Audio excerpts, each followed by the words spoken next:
नमस्कार दोस्तों, आप सब लोग कैसे हैं बेटा।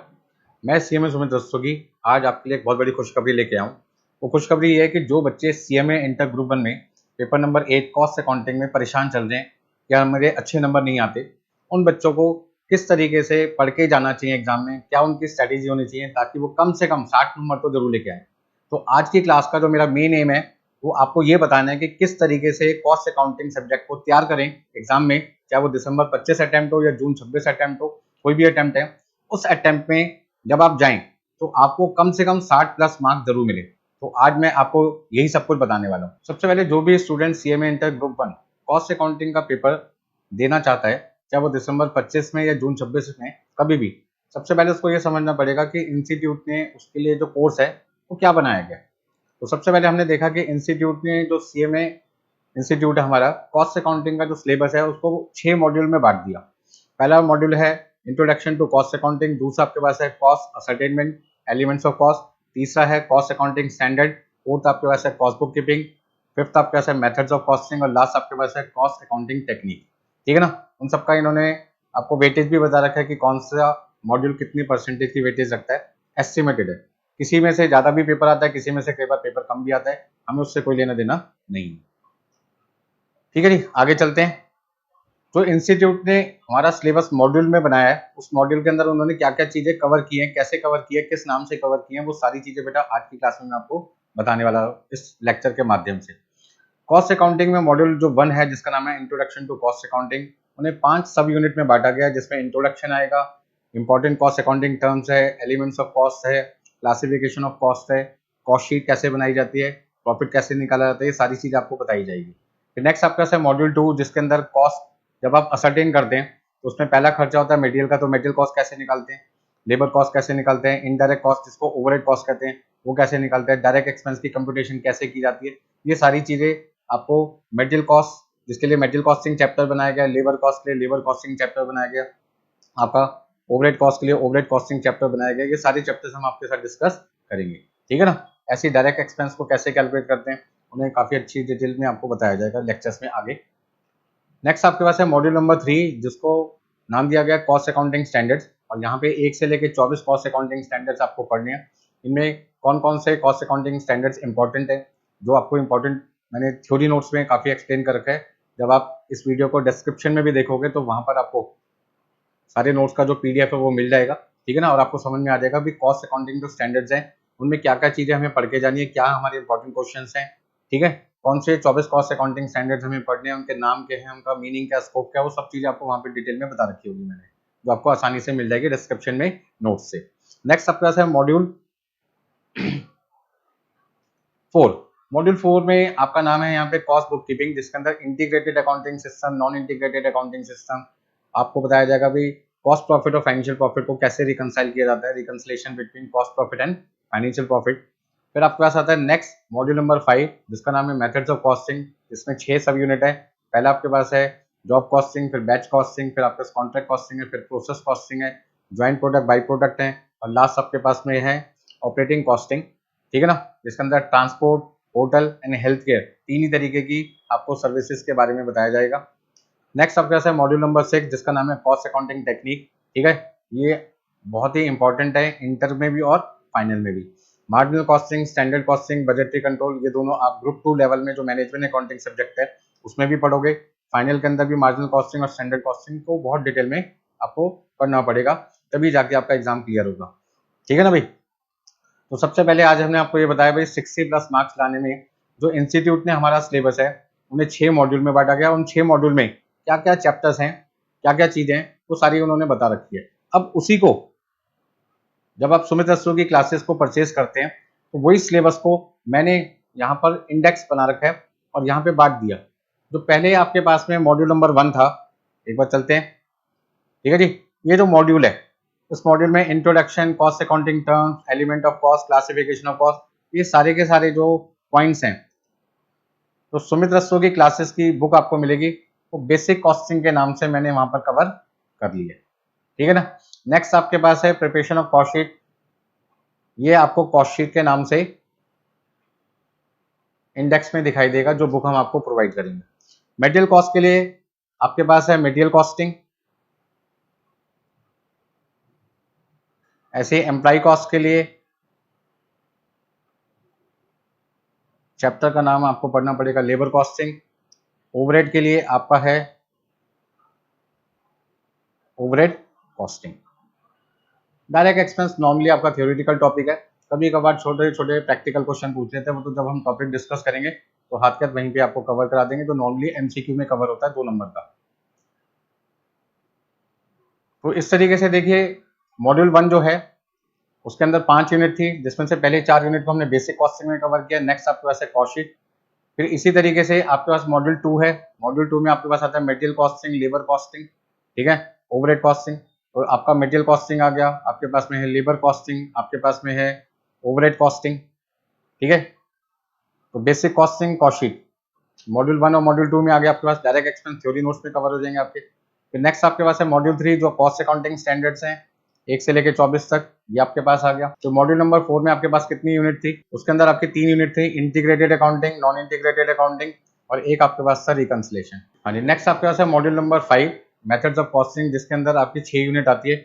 एक आपके पास है जॉब कॉस्टिंग, एक आपके पास है batch costing, contract costing, process costing, joint product, by product आपके पास में है, और एक आपके पास में आता है ऑपरेटिंग कॉस्टिंग, जिसको हम सर्विस कॉस्टिंग भी कहते हैं। फिर नेक्स्ट आपके पास आता है मॉड्यूल नंबर 6, जिसमें आपके पास है 3 यूनिट। आपके पास है मार्जिनल कॉस्टिंग, आपके पास है स्टैंडर्ड कॉस्टिंग, बजटरी कंट्रोल। मतलब इंस्टीट्यूट ने जो आपका सिलेबस मॉड्यूल में बांट रखा है, हमने उसको यहाँ पर अपने सिस्टमेटिक ऑर्डर में बांट दिया, ताकि जब बच्चा हमसे क्लासेस ले तो उसको पढ़ने में कोई दिक्कत ना आए। तो ये सारी चीजें हमने क्या किया, सिस्टमेटिक तरीके से आपको यहाँ पे बता दिए। नेक्स्ट आपके पास है कॉस्ट अकाउंटिंग का एमसीक्यू पार्ट। इंस्टीट्यूट का जो पेपर होता है वो 100 नंबर का आता है, सभी को पता है। उसमें से जो 30 नंबर का पेपर होता है वो आपके पास होता है एमसीक्यू, और 70 नंबर का जो पेपर आता है, 70 मार्क्स का जो पेपर आता है, वो आपके पास होता है डिस्क्रिप्टिव पार्ट। तो जो 30 मार्क्स का एमसीक्यू होगा वो सर कहाँ से आएगा पता नहीं चलता। तो बेटा उसके लिए हमने क्या कर रखा है, एक सेपरेट बुक बना रखी है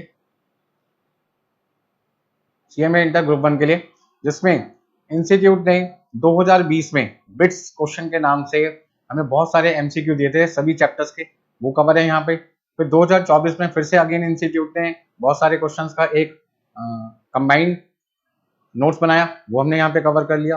अब तक जितने एग्जाम हो चुके हैं सीएमए इंस्टीट्यूट के, ओल्ड सिलेबस के, न्यू सिलेबस के, चैप्टर वाइज हमने सारे एमसीक्यू कवर कर रखे हैं।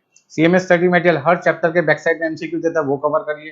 जो रेफरेंस बुक होती है मार्केट में अदर देन सीएमए, जो रेफरेंस बुक आती हैं उनको हमने यहाँ पे कवर कर लिया, उनमें से अच्छे अच्छे क्वेश्चंस के एमसीक्यू हमने यहाँ पर ले लिए। तो इस तरीके से यदि आप इन एमसीक्यू को ढंग से करते हैं 2 से 3 बार, तो 30 के 30 नंबर आपके 100% आ जाएंगे। ये मेरी श्योरिटी है, गारंटी है। लेकिन उसके लिए आपको पढ़ना पड़ेगा।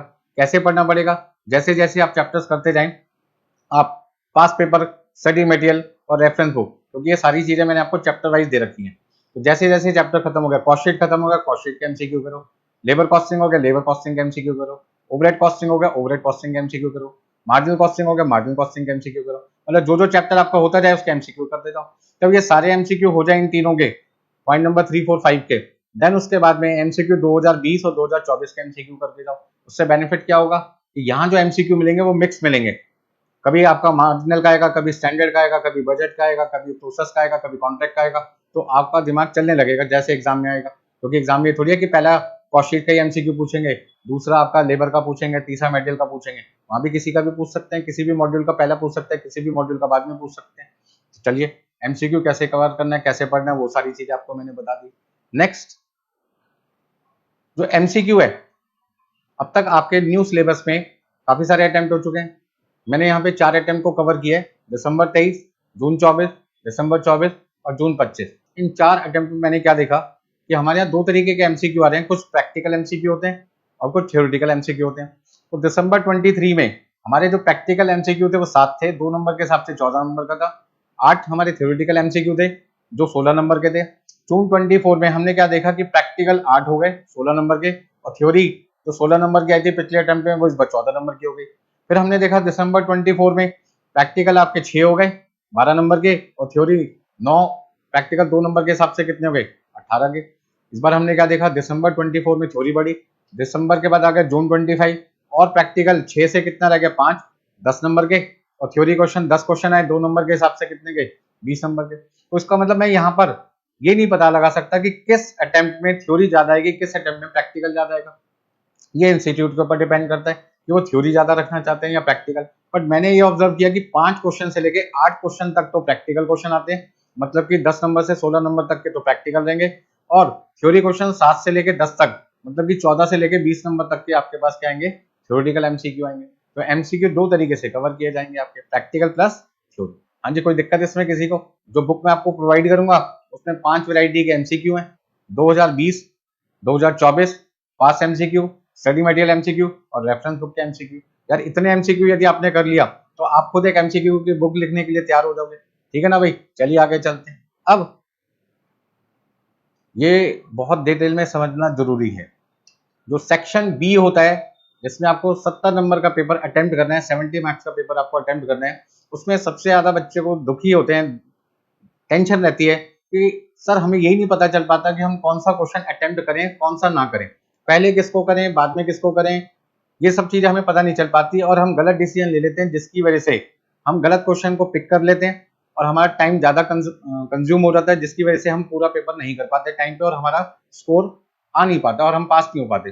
तो यही एनालिसिस बहुत बेनिफिट देगी एग्जाम में। तो इस एनालिसिस को बनाने में बेटा बहुत मेहनत लगी मेरी, और अब मैं इसको आपको समझा रहा हूँ जिससे कि आने वाले अटेम्प्ट में दिसंबर 25 में या जून 26 में आप बहुत अच्छे नंबर से इसको समझ के इस स्ट्रेटेजी को फॉलो करके 60 प्लस आसानी से ला सकते हैं, ये मेरी गारंटी आपको।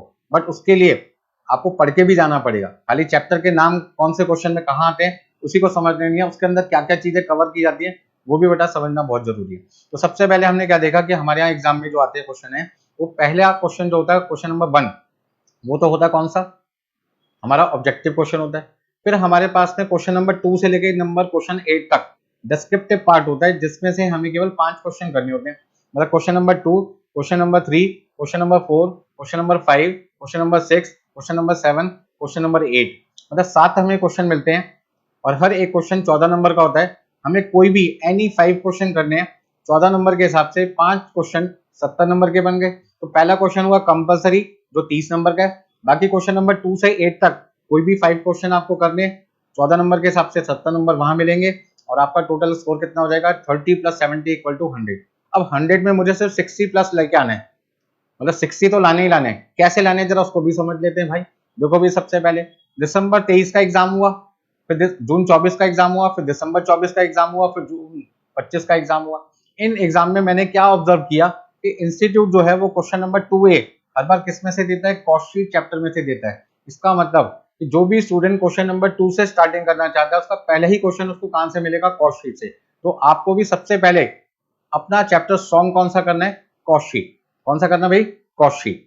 दूसरा जो 2B पार्ट आता है, 2B उसके अंदर उन्होंने लेबर कॉस्टिंग, फिर लेबर कॉस्टिंग, फिर मटेरियल कॉस्टिंग और लेबर कॉस्टिंग। तो हमें समझ में आ गया कि जो पहला 2A है, मतलब क्वेश्चन नंबर 2 का जो A पार्ट है वो तो कॉस्ट शीट से कंफर्म है आने आने, लेकिन जो 2B है या तो वो मटेरियल कॉस्टिंग में से देंगे या लेबर कॉस्टिंग में से देंगे।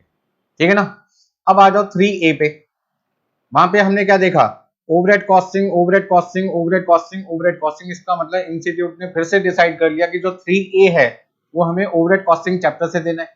अब आ जाओ 3B पर, accounting system reconciliation, accounting system reconciliation. Accounting system का मतलब इंटीग्रेटेड अकाउंटिंग सिस्टम या नॉन इंटीग्रेटेड, इन दोनों में से कोई भी एक क्वेश्चन पूछ सकते हैं।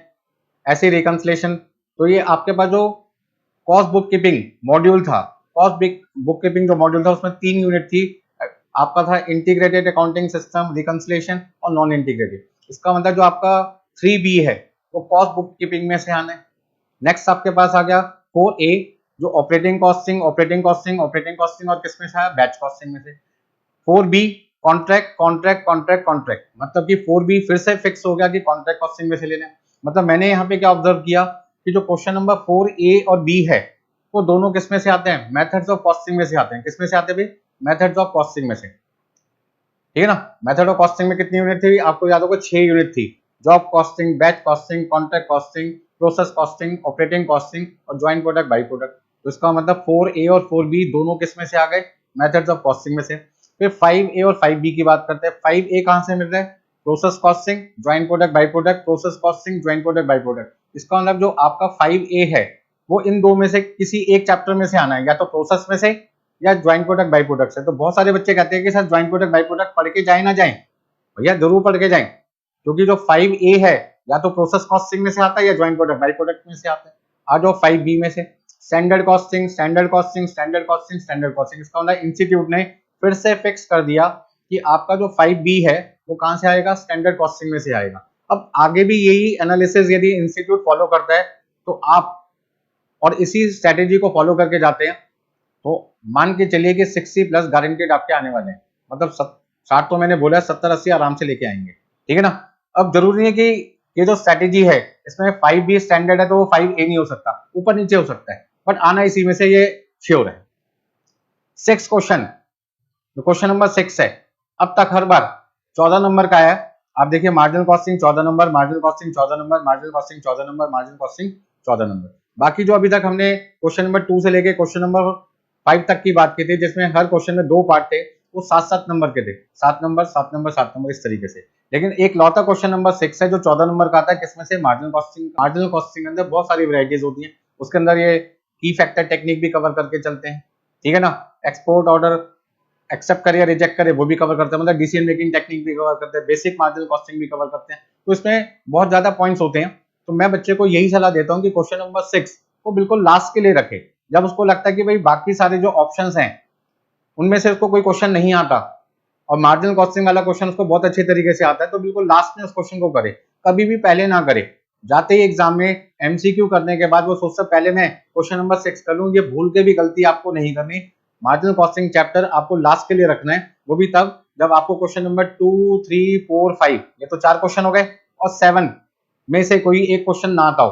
क्योंकि यदि 2 आपको आता है, 3 आपको आता है, 4 आपको आता है, 5 आपको आता है, 7 आता है, तो 5 क्वेश्चन हो गए ना भैया। तो आपको क्वेश्चन नंबर 6 जो मार्जिनल कॉस्टिंग का बड़ा क्वेश्चन होता है उसे अटेम्प्ट करने की जरूरत ही नहीं पड़ेगी। अटेम्प्ट करो, मैंने मना नहीं करा, लेकिन कब करो, जब आपको अच्छी तरह वो क्वेश्चन आता हो और आप श्योर हैं तो मैं इस क्वेश्चन को 30-35 मिनट में पूरा कर लूंगा, इससे ज्यादा समय नहीं लूंगा, देन आप इस क्वेश्चन को अटेम्प्ट करें। लेकिन थोड़ी देर बाद, मतलब लास्ट के 1 घंटे में करें, पहले ना करें कभी। अब आ जाओ क्वेश्चन नंबर 7A जो बजटरी कंट्रोल से फिक्स है। 7B हमेशा किस में से आता है, कॉस्ट अकाउंटिंग स्टैंडर्ड में, जो थ्योरेटिकल पार्ट है, बहुत ही सिंपल है। 10-12 आपके कॉस्ट अकाउंटिंग स्टैंडर्ड के मेन क्वेश्चंस हैं, उन्हीं में से 1-2 क्वेश्चन आपके मिलने हैं एग्जाम में। नेक्स्ट देखिए 8A introduction to cost accounting, आपसे क्लासिफिकेशन पूछ सकते हैं, कॉस्ट कंट्रोल कॉस्ट रिडक्शन का डिफरेंस पूछ सकते हैं, गुड अकाउंटिंग सिस्टम क्या होता है वो आपसे पूछ सकते हैं, ठीक है ना। कॉस्ट अकाउंटिंग के ऑब्जेक्टिव्स क्या हैं वो पूछ सकते हैं। थ्योरी नोट्स में आपको प्रोवाइड करता हूं, उन थ्योरी नोट्स में से सारा पेपर आपको मिल जाएगा। नेक्स्ट आपके पास है 8B जिसमें थ्योरी क्वेश्चन आपसे पूछते हैं मटेरियल कॉस्टिंग में से। हमेशा हर बार मटेरियल कॉस्टिंग में से थ्योरी नोट आता है। क्या पूछते हैं, कभी मटेरियल रिक्विजिशन नोट पूछते हैं, कभी एबीसी एनालिसिस आपसे पूछते हैं, कभी फास्ट स्लो आपका मूविंग पूछते हैं, कभी आपसे पूछ लेते हैं कि भाई लीफो फीफो का डिफरेंस बता दो। इस तरीके के बेसिक क्वेश्चन आपसे मटेरियल कॉस्टिंग में पूछते हैं। लास्ट आपके पास है 8C, फिर से ये क्वेश्चन कहां से आता है, कॉस्ट अकाउंटिंग स्टैंडर्ड से आता है। कितने नंबर का आता है, 5 नंबर का आता है। मतलब कि आप ऐसा कह सकते हैं कि जो 8A है वो 4 नंबर का है, 8B 5 नंबर का है, 8C कितने का है, 5 नंबर का। अब आप जानना चाहेंगे कि सर 60 प्लस मार्क्स जिसे हम आसानी से लाना चाहते हैं उसके लिए आप हमें क्या सलाह देते हैं। तो मैंने आपको बेटा काफी डिटेल में सारी चीजें बता दी हैं कि कौन कौन से जो चैप्टर्स हैं वो आपके मेन हैं, जो हर बार आते ही आते हैं। तो सबसे पहले जो आपका डिस्क्रिप्टिव इंपॉर्टेंट चैप्टर्स हैं उनको ध्यान दीजिए, मैं जरा हाईलाइट कर रहा हूं।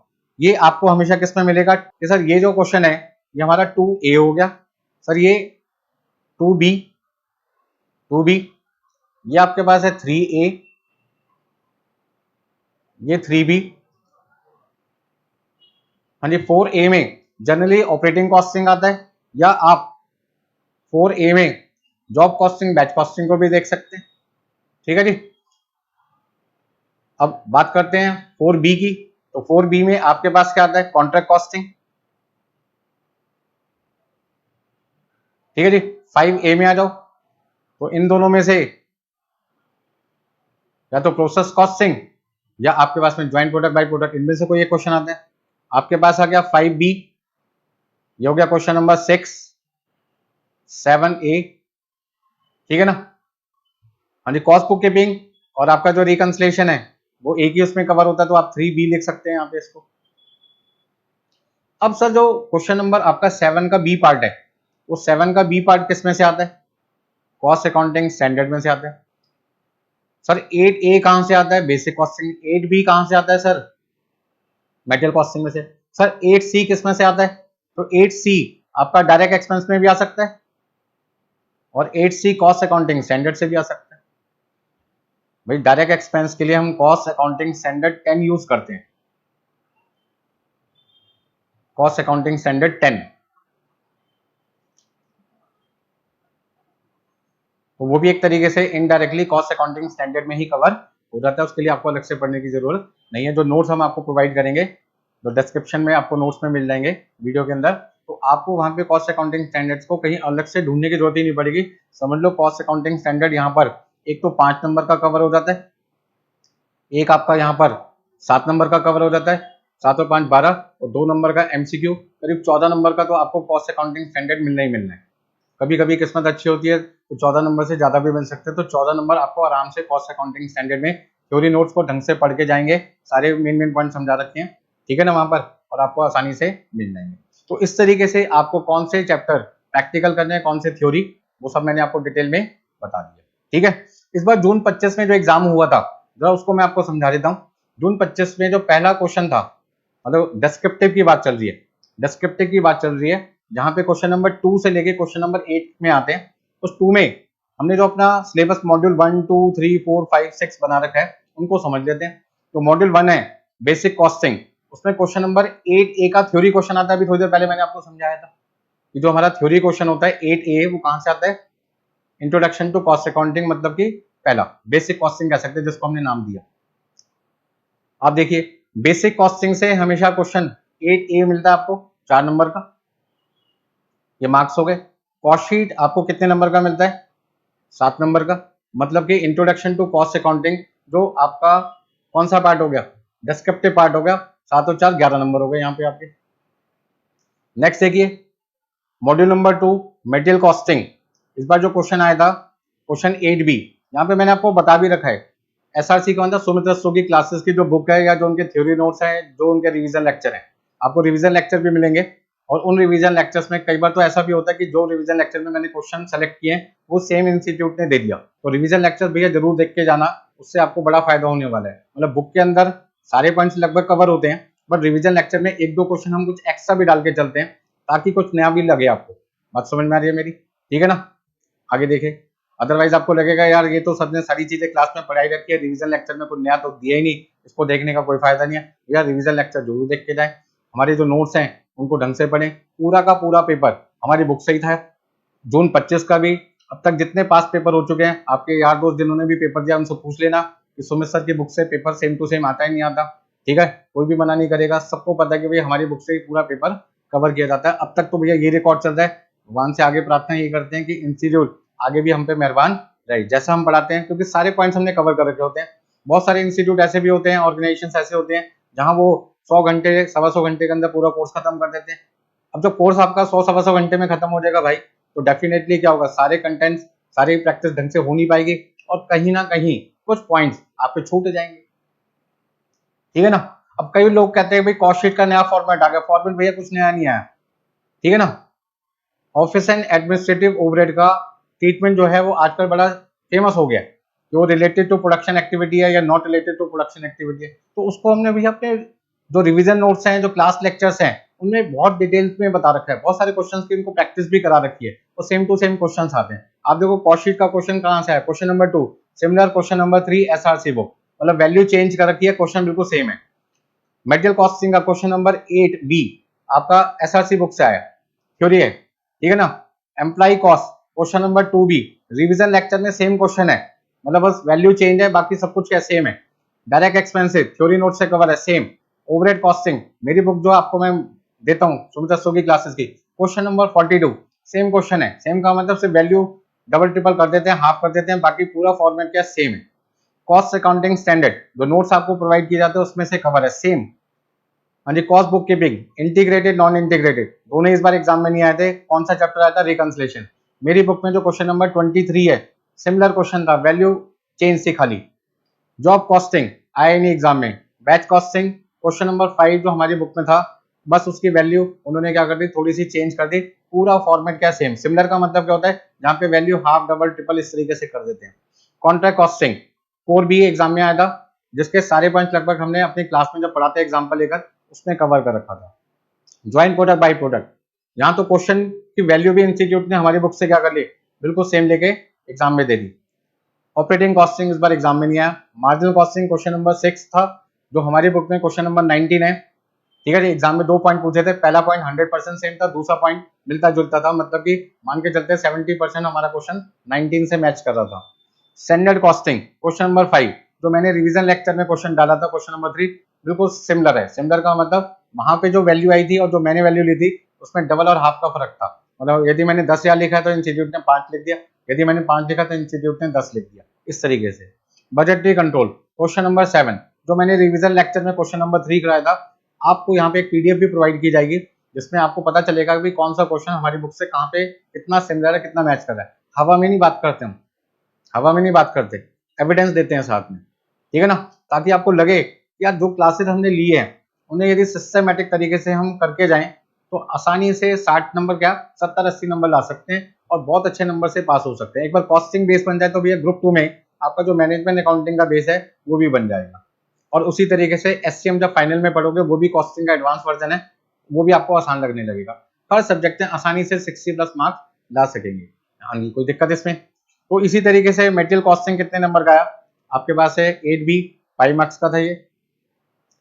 हाँ जी, एम्प्लॉय आपके पास है 7 नंबर का।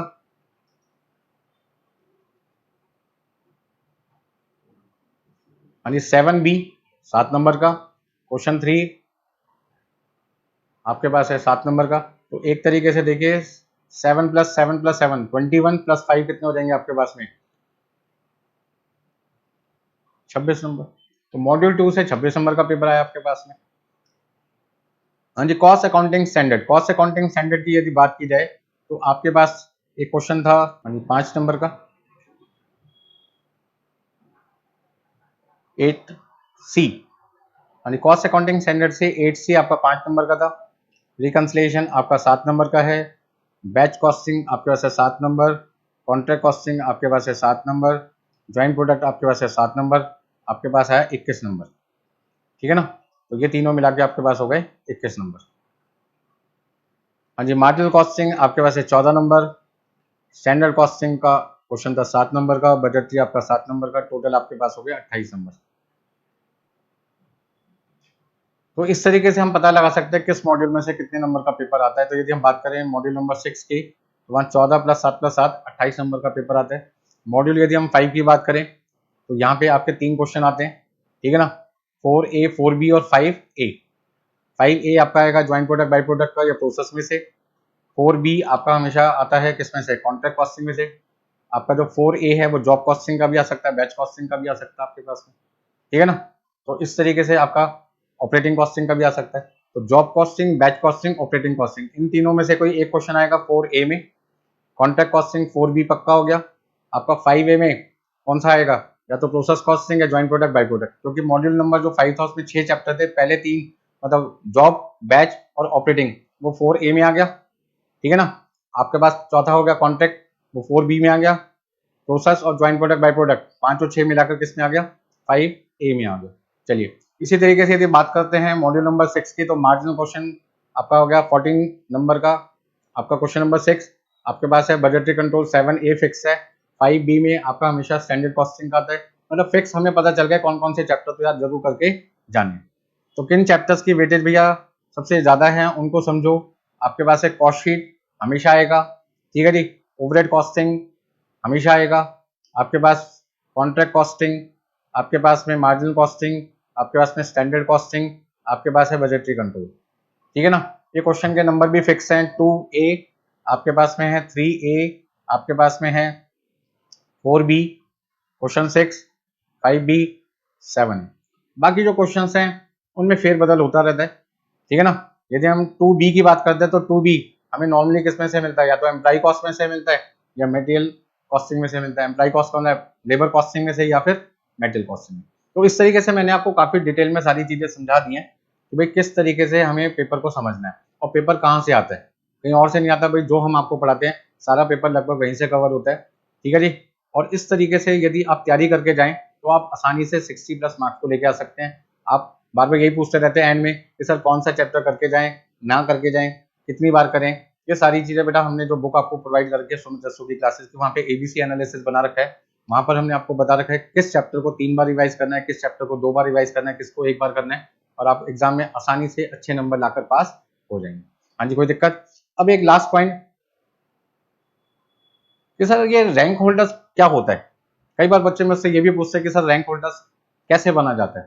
तो ये बेटे कुछ बच्चे हैं जिन्होंने हमसे क्लासेस लिए हैं, वैसे तो क्लास बहुत सारे बच्चों ने लिए, लेकिन रैंक होल्डर वही बच्चा आता है जिन्होंने बोथ ग्रुप एक साथ दिया हो और एक साथ पास किया हो, और इंस्टीट्यूट ने पहले 50 हाईएस्ट बच्चों की लिस्ट में आपका नाम डाला हो, तो आप रैंक होल्डर बन जाते हैं। मान लीजिए एक बच्चा है मिस्टर एक्स, उसने बोथ ग्रुप दिए और उसके 800 में से 700 नंबर आए, और जिस अटेम्प्ट में उसके 700 नंबर आए थे वो उस अटेम्प्ट में ऑल ओवर इंडिया में हाईएस्ट थे। तो 700 नंबर जिस बच्चे के आए थे उसका नाम था मिस्टर एक्स, उसको नाम दिया गया रैंक 1। फिर मिस्टर वाई दूसरा स्टूडेंट था जिसके 695 थे, जो सेकंड हाईएस्ट था, उसका हो गया रैंक 2। उसी तरीके से एक बच्चे के आए 690, ऑल ओवर इंडिया में तीसरे नंबर पे था वो, तो उसका रैंक हो गया 3। ऐसे एक से लेके 50 बच्चों को इंटर में और फाइनल में सेलेक्ट किया जाता है। 50 बच्चे इंटर में रैंक होते हैं और 50 बच्चे ही फाइनल में। अब अगला क्वेश्चन, सर रैंक होल्डर बनने का फायदा क्या? जब आप इंटरमीडिएट में होते हैं तो आपको अच्छी कंपनी में इंटर्नशिप आसानी से मिल जाती है। ऐसे जब आप फाइनल में रैंक होल्डर की लिस्ट में आते हैं तो आपका कैंपस प्लेसमेंट होता है और वहां पे आपको प्रेफरेंस ज्यादा मिलती है, अच्छी कंपनी में अच्छे पैकेज के साथ आपका स्वागत किया जाता है और आप अच्छी जिंदगी व्यतीत करते हैं, अपनी फैमिली को भी आगे बढ़ा के चलते हैं, देश को भी आगे बढ़ाते हैं और साथ साथ हमारा नाम भी ऊंचा करते हैं। तो इतना ही सब कुछ मुझे समझाना था, और कोई भी परेशानी आती है मेरा नंबर आप नोट कर सकते हैं 9810226733। हाँ जी, 427। आप कभी भी आपके कोई डाउट्स आते हैं कॉस्टिंग में, सीएमए के अंदर, तो आप मुझे बेहिचक व्हाट्सअप कर सकते हैं, कॉल कर सकते हैं, ताकि मैं आपके सारे डाउट्स क्या कर सकूं, क्लियर कर सकूं। आज के लिए इतना है बेटा, कोई भी आपको दिक्कत आती है मुझसे पूछ सकते हैं। ठीक है भाई, ऑल द बेस्ट, फिर मिलते हैं आपसे।